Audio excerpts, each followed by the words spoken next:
अस्सलामुअलैकुम dear students, हमारे channel mathematics with Mohammed वक़ार में खुशामदीद। जिन स्टूडेंट्स ने अभी तक हमारा चैनल सब्सक्राइब नहीं किया तो काइंडली सब्सक्राइब कर लें और बेल की घंटी को प्रेस कर लें ताकि हमारी हर नई आने वाली वीडियो का नोटिफिकेशन आप तक पहुंच सके। अस्सलामुअलैकुम डियर स्टूडेंट्स, उम्मीद है आप लोग खैरियत से होंगे। मेरा नाम है मोहम्मद वक़ार और आप लोग देख रहे हैं मेरे YouTube channel mathematics with Mohammed Waqar. तो दोस्तों, आज हम स्टार्ट कर रहे हैं क्लास 10 का मैथ्स। इससे पहले हम क्लास 9 के मैथ्स एक्सरसाइज 1.1 और 1.2 मुकम्मल कवर कर चुके हैं। हमने ये फैसला किया कि 9 के साथ साथ हम क्लास 10 के लेक्चर भी अपलोड करेंगे ताकि 9 वाले स्टूडेंट्स के साथ साथ क्लास 10 वाले स्टूडेंट्स का भी फ़ायदा हो सके। तो क्लास 10 का फर्स्ट चैप्टर जो है वो है क्वाड्रेटिक इक्वेशन। क्वाड्रेटिक इक्वेशन किसे कहते हैं कि यहाँ पे देखें, ये जो क्वाड्रेटिक में ये क्वाड लफ्ज़ है ना, क्वाड वर्ड्स, ये जो क्वाड वर्ड है क्वाड, इसका मतलब होता है स्क्वायर, यानी पावर 2। तो ऐसी इक्वेशन जिसमें वेरिएबल के ऊपर जो हाईएस्ट पावर होगी वो क्या हो, स्क्वायर हो, यानी 2 हो, तो ऐसी इक्वेशन को कहा जाता है क्वाड्रेटिक इक्वेशन। वो इक्वेशन जिसमें वेरिएबल की जो हाईएस्ट पावर होगी वो क्या हो, 2 हो, तो ऐसी इक्वेशन को कहा जाता है क्वाड्रेटिक इक्वेशन। अब quadratic equation in one variable, उसको जो हम जर्नल फॉर्म लिखते हैं, उसकी जो जर्नल फॉर्म हम लिखते हैं वो इस तरह लिखते हैं ax² plus bx plus c equal to 0 where a is not equal to 0 and a b c belongs to r real number. Quadratic equation in one variable, जिसमें एक ही वेरिएबल हो, x हो या y हो या z हो या कोई भी और वेरिएबल हो, तो उसकी जो जर्नल फॉर्म बनेगी वो जर्नल फॉर्म होगी ax² plus bx plus c equal to 0, जहाँ पे a जो होगा ना कोफिशिएंट ऑफ x², ये नॉट इक्वल टू 0 होगा, और a b और c ये हमारे पास कोई भी रियल नंबर हो सकते हैं। अब यहाँ पे देखें, इसमें जो एक कंडीशन लगी है कि a is not equal to 0। अब ये क्यों लगाई है, ये इसका क्या मतलब है?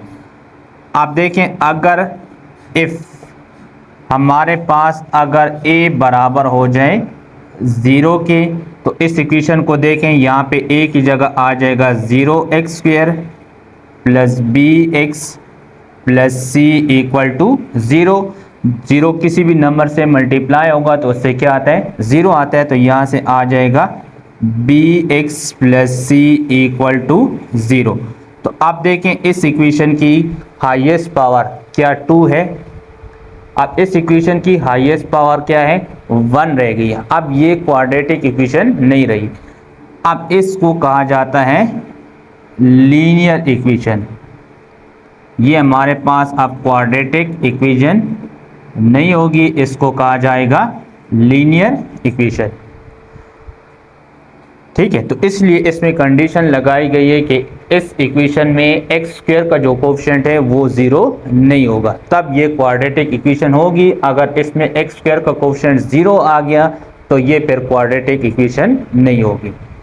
दूसरी बात,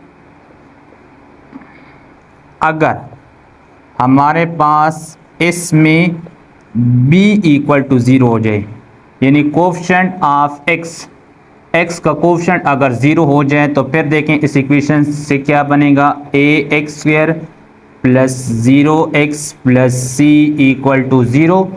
तो ये आ जाएगा ax² plus 0x 0 plus c equal to 0।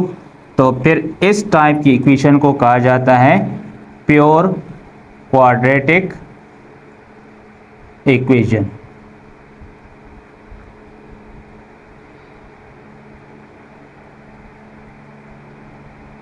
ऐसी इक्वेशन कोफिशिएंट किसके बराबर हो जाए, 0 के बराबर हो जाए, तो उस इक्वेशन को कहा जाएगा प्योर क्वाड्रेटिक इक्वेशन। अच्छा, नेक्स्ट जो टॉपिक है इसमें वो है सोल्यूशन और roots of quadratic equation. Solution या रूट्स ऑफ क्वाड्रेटिक इक्वेशन से क्या मुराद है?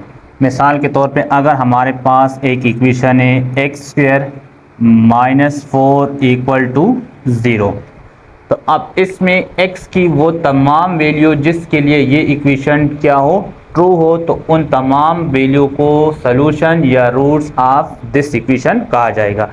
क्या मतलब है जिसके लिए ट्रू हो, यानी x की जगह आप यहाँ पे ऐसी वैल्यू पुटिंग कर लें जिससे इस साइड का और इस साइड दोनों का आंसर आपस में क्या आ जाए, बराबर आ जाए। तो वो जो हमने इसमें वैल्यू पुटिंग की होगी वो इस इक्वेशन का क्या कहलाएगा, रूट्स कहलाएगा। तो अब यहाँ पे हम देखते हैं, पुट करते हैं, पुट x इक्वल टू 2। अगर हम इसमें x की जगह क्या पुटिंग कर लें, 2 पुट कर लें, तो ये आ जाएगा 2 square minus 4 equal to 0। 2 square minus 4 equal to 0। अब 2 का स्क्वायर ले लें तो ये आ जाएगा 4 माइनस 4 इक्वल टू 0, तो 0 इक्वल टू 0।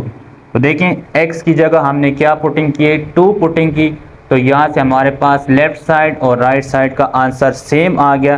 तो इसका मतलब है कि ये जो 2 हमने पुटिंग की है ये इस इक्वेशन का क्या है, सोल्यूशन या रूट्स है। इसी तरह अगर आप इसी इक्वेशन में क्या पुट कर लें, put x equal to minus 2, x equal to minus 2, तो माइनस 2 जब हम पुटिंग करेंगे तो माइनस 2 का square minus 4 equal to 0, minus 2 का स्क्वायर लेंगे तो इससे आएगा प्लस 4 और माइनस 4 इक्वल टू 0, तो 0 इक्वल टू 0। तो अगेन इससे लेफ्ट और राइट साइड का आंसर सेम आ गया। तो इसका मतलब है कि प्लस 2 और माइनस 2 जो हैं इस इक्वेशन के क्या कहलाएंगे, रूट्स या सॉल्यूशन कहलाएंगे। अच्छा, इसमें एक आप दूसरी बात याद रखें कि अगर आपके पास कोई भी इक्वेशन है, चाहे वो क्वाड्रेटिक है, क्यूबिक है, लीनियर है, तो उसमें वेरिएबल की जितनी हाईएस्ट पावर होगी उतने ही उसके रूट्स या सॉल्यूशन होते हैं। यानी यहाँ पे देखें x की पावर 2 है तो इसके 2 ही रूट्स होंगे, यानी 2 ही वैल्यू के लिए ये इक्वेशन क्या होगी, ट्रू होगी। अगर यहाँ पे x की पावर 3 होती तो ये फिर 3 वैल्यू के लिए ये इक्वेशन ट्रू होती। जितनी इसकी पावर होगी उतनी वैल्यू के लिए ये उतनी x की उतनी वैल्यू के लिए ये इक्वेशन क्या होगी, ट्रू होगी। अच्छा, नेक्स्ट हम देखते हैं कि क्वाड्रेटिक इक्वेशन को हम कितने मेथड से, कितने तरीक़ों से उसको हम सॉल्व कर सकते हैं। तो क्वाड्रेटिक इक्वेशन को सॉल्व करने के 3 तरीके हैं। पहले मेथड को कहा जाता है फैक्टराइजेशन, दूसरे मेथड को कहा जाता है कंप्लीटिंग द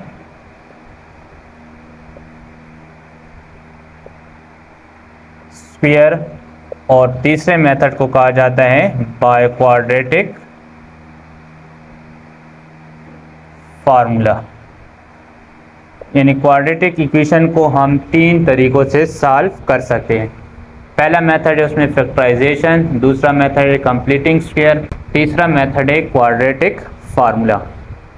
तो इनमें हम 1 बाय 1 इनको डिस्कस करेंगे कि किस तरह हम क्वाड्रेटिक इक्वेशन को फैक्टराइजेशन, कंप्लीटिंग द स्क्वायर और क्वाड्रेटिक फार्मूले से सॉल्व कर सकते हैं। तो यहाँ पे हम देखते हैं फर्स्ट मेथड, और फर्स्ट मेथड है फैक्टराइजेशन।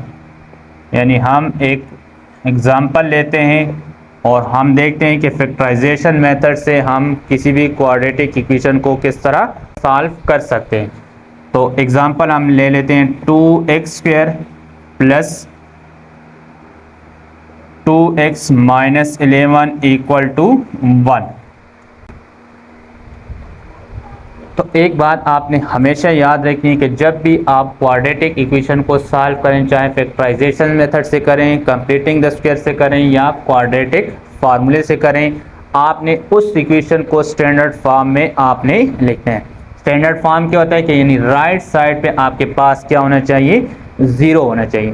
तो आप देखें इस इक्वेशन में हमारे पास राइट साइड पे क्या आ रहा है, 1 आ रहा है। अगर इस 1 को हम इक्वल के इस साइड पे ले आए तो यहाँ पे हमारे पास क्या रह जाएगा, 0 रह जाएगा। तो यहाँ से हमारे पास फिर इक्वेशन बनेगी 2x square plus 2x minus 11, और इस 1 को जब हम इक्वल से पहले लेके आएंगे तो इसका साइन हो जाएगा चेंज, यहाँ प्लस साइन था यहाँ पे आके ये हो जाएगा माइनस का साइन इक्वल टू 0, और उस साइड पे हमारे पास क्या रह जाएगा 0। अब इस इक्वेशन को थोड़ा सा हम सिंप्लीफाई करते हैं, 2x स्क्वायर प्लस 2x, यहाँ देखें 11 और 1 दोनों कांस्टेंट नंबर है, तो इन दोनों नंबर को आपस में आप क्या कर लें, दोनों माइनस में, तो जब दोनों नंबर माइनस में होंगे तो नंबर हमेशा प्लस होंगे, साइन चेंज नहीं होगा।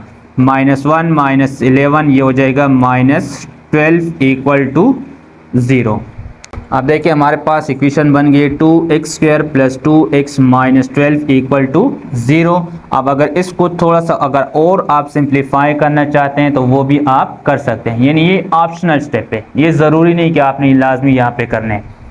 किस तरह आप इसको सिंप्लीफाई कर सकते हैं, देखें 2, 12, 2 और 12 ये एक टेबल में आते हैं, तो आप यहाँ से 2 को कॉमन करके फिर दोनों साइड को आप 2 से डिवाइड कर लें, तो यहाँ से ये इक्वेशन सिंप्लीफाई हो जाएगी।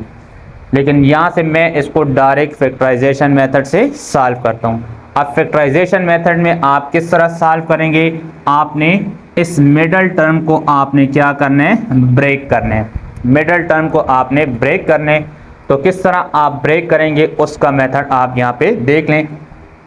आपने ये फर्स्ट नंबर और लास्ट नंबर एक्स स्क्वायर वाला नंबर और कांस्टेंट नंबर को आपने आपस में मल्टीप्लाई करना है।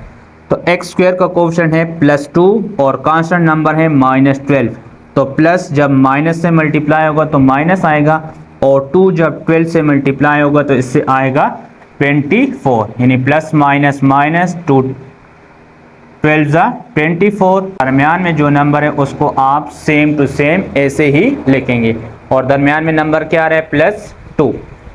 अब दो नंबर आपने ऐसे लिखने हैं, ऐसे सोचने हैं जिनको मल्टीप्लाई करने से आपके पास आ जाए -24, और उन्हीं नंबर को आप आपस में प्लस करें या माइनस करें तो इससे आ जाए +2। तो सबसे पहले तो आप ये देखें कि 24 जो है ये किस किस टेबल में आता है। तो देखें 24 जो आता है ये अगर आप 1 को 24 से मल्टीप्लाई कर लें तो 24 आता है, 2 को आप 12 से मल्टीप्लाई कर लें 24 आता है, 3 को आप 8 से मल्टीप्लाई कर लें इससे 24 आता है, और 6 को आप 4 से मल्टीप्लाई कर लें, 4 को आप 6 से मल्टीप्लाई कर लें तो इससे आता है 24। 1 को 24 से मल्टीप्लाई करने से 24, 2 को 12 से 24, 3 को 8 से मल्टीप्लाई करने से 24, और 4 को 6 से मल्टीप्लाई करने से कितना आता है 24। इन तमाम नंबर के मल्टीप्लिकेशन से 24 आता है। अब हम ये भी देखेंगे कि इन तमाम नंबर में यानी 1 और 24 को आपस में प्लस करें माइनस करें इससे 2 आता है, 1, 2 और 12 को प्लस करने या माइनस करने से 2 आता है, 3 और 8 से 2 आता है, या 4 और 6 से 2 आता है। तो देखें 1 और 24 से तो 2 नहीं आता, 3, 2 और 12 से भी 2 नहीं आता तो इसको भी छोड़ दें, 4, 3 और 8 से भी 2 नहीं आता तो इसको भी आप छोड़ दें। आखिर में हमारे पास क्या रह गया, 4 मल्टीप्लाई बाय 6 24 आता है, 6 से 4 को माइनस कर लें तो इससे क्या आता है 2 आता है। तो यहाँ पे हम नंबर ले सकते हैं 4 मल्टीप्लाई बाय 6 और 4 और 6। अब दोनों में से एक नंबर के साथ हमने साइन लगाना है माइनस का। अब 24 को अगर हम देख लें तो यहाँ पे अगर आप -4 के साथ लगा लें तो माइनस प्लस माइनस 6 4 ज़ा 24, या अगर आप 4 के बजाय 6 के साथ माइनस लगा लें तो प्लस माइनस माइनस 4 6 ज़ा 24। आपने यहाँ नीचे वाले नंबर को भी देखना है कि नीचे नंबर आपके पास किस में आ रहा है, प्लस में आ रहा है या माइनस में आ रहा है। तो नीचे नंबर देखें कौन सा साइन आ रहा है, प्लस आ रहा है, तो ये वाला जो साइन होगा ये हमेशा फिर आप इन दोनों में बड़े नंबर को देंगे। तो बड़ा नंबर कौन सा है 6 है, तो 6 को आप प्लस का साइन दें और 4 को आप कौन सा साइन लगा लें माइनस का। तो माइनस प्लस माइनस 6 4 ज़ा 24, और 6 से 4 को निकाल लें तो इससे आएगा +2। अब ये दो नंबर जो आपने लिए ये वाले, अब इन दो नंबर के साथ आपने क्या करना है, यहाँ पे देखें ये आएगा 2x स्क्वायर प्लस अब इन दो नंबर को आपने यहाँ पे लिखने हैं। आप -4 पहले लिखें वो आपकी मर्जी, +6 पहले लिखें वो आपकी अपनी मर्जी है। जो इन दोनों में आप जो नंबर यहाँ पहले लिखना चाहते हैं आप लिख सकते हैं। तो यहाँ से मैं पहले लिख रहा हूँ +6 और 6 के साथ भी ये वेरिएबल लगेगा। 2 के साथ जो वेरिएबल होगा ये आएगा इसके साथ भी, और दूसरा नंबर -4 तो इसके साथ भी x आएगा, -12 भी अपनी जगह पे इक्वल टू 0। यानी जब फैक्टराइजेशन आप करेंगे तो पहला नंबर और आखिरी नंबर अपनी जगह पे रहेगा। ये मिडल टर्म देखें, दो नंबर में हमने इसको ब्रेक कर दिया। 6x - 4x, इससे क्या आता है +2x। तो आप देखें हमारे पास चार टर्म बन गए, 2x² + 6x - 4x - 12 equal to 0। अब यहाँ पे हम ग्रुपिंग करेंगे। ग्रुपिंग से मुराद दो नंबर से हम देखेंगे कि क्या चीज़ दो नंबर में सेम आ रही। तो फर्स्ट 2 में अगर आप देखें तो 2 और 6 दोनों 2 के टेबल में आते हैं। तो यहाँ से हम 2 को क्या कर लेंगे, कॉमन कर लेंगे। आप देखें वेरिएबल को यहाँ x² आ रहा है और यहाँ पे x आ रहा है, तो इसका मतलब है दोनों में एक x भी मौजूद है। तो ये एक x भी आप दोनों से निकाल लें। अब 2 का टेबल आपने पढ़ना है, जिस नंबर से 2 आता है वो आप यहाँ पे लिखेंगे। तो 2 का टेबल 1 तक पढ़ें तो 2 आते हैं, 2 1 ज़ा 2, x² था, एक x आपने निकाल लिया तो यहाँ पे रह जाएगा एक x। तो यहाँ पे x मौजूद है तो फिर इस 1 को लिखने की ज़रूरत नहीं है, साइन प्लस आ जाएगा। अब 2 का टेबल पढ़ें जिस नंबर से 6 आता हो, तो 2 3 ज़ा 6, x एक ही था वो इसके साथ ख़त्म हो गया। आगे जो साइन आ रहा है प्लस होगा तो प्लस लगाना है, माइनस होगा तो माइनस लगाना है। अब 4 और 12 को देखें, ये 4 और 12 यानी 4 तो 4 के टेबल में आता है, 12 4 के टेबल में आता है कि नहीं आता। तो दोनों 4 के टेबल में आते हैं, तो यहाँ से 4 आप कॉमन कर लें। x दोनों में मौजूद नहीं है तो x को आप बाहर नहीं करेंगे। यहाँ से 4 का टेबल पढ़ें जिस नंबर से 4 आता है तो वो है 4 1 ज़ा 4, x अपनी जगह पे रह जाएगा। दोबारा x मौजूद है तो 1 को लिखने की ज़रूरत नहीं है। अब ये माइनस इस माइनस के साथ मल्टीप्लाई होगा तो माइनस इंटू माइनस प्लस। अब 4 का टेबल पढ़ें जिस नंबर से 12 आता है, 4 3 ज़ा 12 इक्वल टू 0। अब यहाँ पे देखें x + 3 इसमें भी आ रहे हैं, x + 3 इसमें भी आ रहा है। तो यहाँ से आप x + 3 को दोनों से कॉमन कर लें। तो जब कॉमन करेंगे तो आपके पास देखें x + 3 और x + 3 आपने कॉमन कर लिया, यहाँ पे रह जाएगा 2x और यहाँ पे रह जाएगा -4 इक्वल टू 0। अब यहाँ पे हम एक प्रॉपर्टी यूज़ करते हैं जिसको कहा जाता है ज़ीरो प्रोडक्ट